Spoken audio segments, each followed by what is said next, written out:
شعبان المعظم کے روزوں کی برکت سماعت فرمائیے۔ ترمذی شریف کی حدیث نمبر 663 میں ہے، رمضان کے بعد کون سا روزہ افضل ہے؟ جب پوچھا گیا دو عالم کے داتا صلی اللہ تعالی علیہ وآلہ وسلم سے تو ارشاد فرمایا تعظیم رمضان کے لیے شعبان کا۔ روزے کے آخری لمحات میں ہوتی مناجات افطار جو براہ راست عالمی مدنی مرکز فیضان مدینہ باب المدینہ کراچی پاکستان سے مدنی چینل پر ٹیلی کاسٹ کی گئی۔ الف لام میم را۔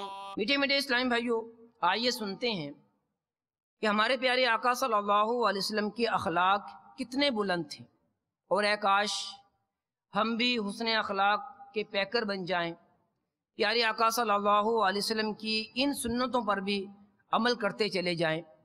اگر ہمارے اخلاق، ہماری عادات اچھی ہو جائیں تو معاشرے کے اندر ایک انقلاب برپا ہو سکتا ہے، ہمارا معاشرہ ایک گلستان بن سکتا ہے، امن کا، بھائی چارے کا اور محبت پیار کا۔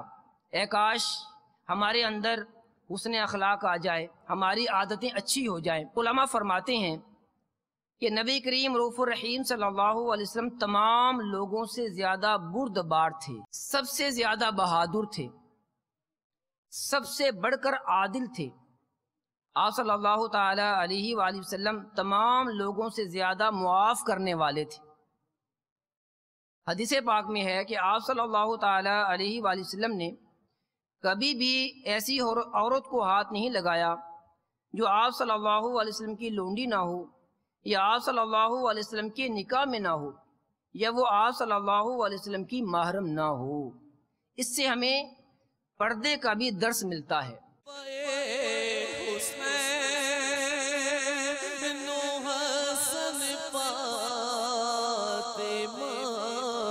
علی